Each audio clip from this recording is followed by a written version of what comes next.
TDP ప్రస్తుత శాసనసభ్యులు మాజీ ఎంపీ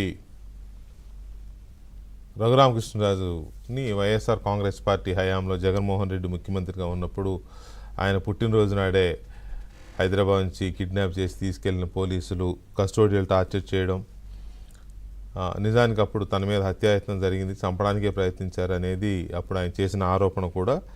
ఆ తర్వాత ఆయన కస్టోడియల్ టార్చర్ తర్వాత చాలా ఘటనలు వరుసగా సీరియల్గా జరిగిపోయాయి.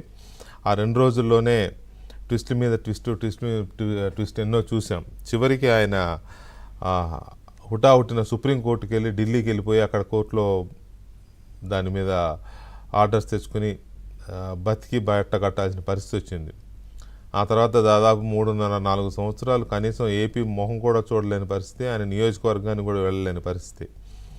దీనందరికీ కారణం ఎవరు అని అంటే, తీసుకెళ్ళి కస్టోడియల్ టార్చర్ చేసి నానా చిత్రహింసలకు గురి చేసి కాళ్ళు పగిలిపోయేలాగా కొట్టిన పోలీసులు ఒక వైపు అయితే, గుంటూరు జనరల్ హాస్పిటల్ సూపరింటెండెంట్గా పనిచేసిన డాక్టర్ ప్రభావతి, ఆమె ఈయన మీద ఎలాంటి టార్చర్ జరగలేదు అని ఇచ్చిన రిపోర్టు రెండవది. నిజానికి అప్పటికే ఆయనకి కాళ్ళకి ఎడిమా రావడం కానీ, కాళ్ళు బాగా బొబ్బలెక్కిపోవడం, ఆ లాఠీ దెబ్బలకి, ఆ కొట్టిన వీటికి, ఆ హింసకి ఇదైతే ఆమె ఏమీ జరగలేదని ఇస్తే, అప్పటికి ఆయన కోర్టు పర్మిషన్ తీసుకొని హైదరాబాద్లోని సికింద్రాబాద్లోని మిలిటరీ హాస్పిటల్కి వస్తే, మిలిటరీ హాస్పిటల్ క్లియర్గా వచ్చింది మల్టిపుల్ ఫ్రాక్చర్స్ కూడా ఆయన కొట్టిన దెబ్బలకి అని చెప్పడంతో ఆ రిపోర్ట్ తీసుకుని మేఘాల మీద సుప్రీంకోర్టుకి వెళ్తే అక్కడ ఆయనకు ఉపశమనం దొరికింది. అలా బతికి బట్టగట్టాడు. ఇవాళ మన కళ్ళ ముందు మన మధ్య రఘురామకృష్ణరాజు ఉన్నాడు అంటే కారణం మిలిటరీ హాస్పిటల్ రిపోర్టు, సుప్రీంకోర్టు ఉత్తర్వులు. అయితే ఇదంతా జరగడానికి కారణం డాక్టర్ ప్రభావతి. ఆ రోజు ఆమె ఎందుకు అలా రిపోర్ట్ ఇచ్చింది, ఏమీ జరగలేదని ఎందుకు రిపోర్ట్ ఇచ్చింది అనేది చాలా క్రూషియల్, ఈ మొత్తం కేసులో చాలా క్రూషియల్.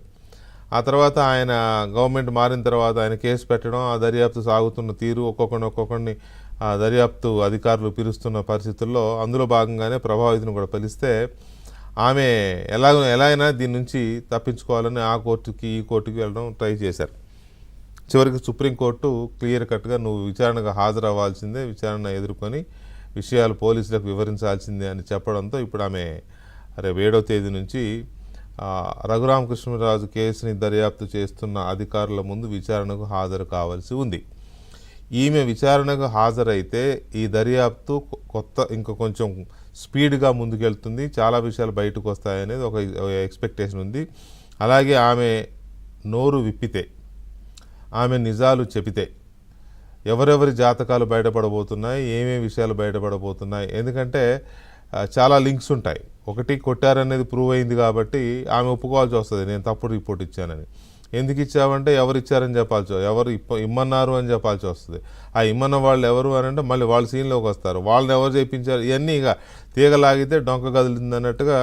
ఇప్పుడు ఈ డాక్టర్ ఈవిడ సేవ్ అవ్వాలంటే నిజాలు చెప్పాల్సిందే, ఇంతకు మించి గత్యంతరం లేదు ఆవికి. అయితే ఈ కేసులో ఈమె సాక్ష్యము లేకపోతే ఈమె విచారణ ఎంత కీలకం కాబోతోంది, తన పైన జరిగిన ఆ కస్టోడియల్ టార్చర్, ఆ హత్యాయత్నానికి సంబంధించి ప్రభావతి సాక్ష్యం కానీ వాంగ్మూలం కానీ కన్ఫెషన్ ఎంత కీలకం అవుతుంది అనేది మనతో మాట్లాడడానికి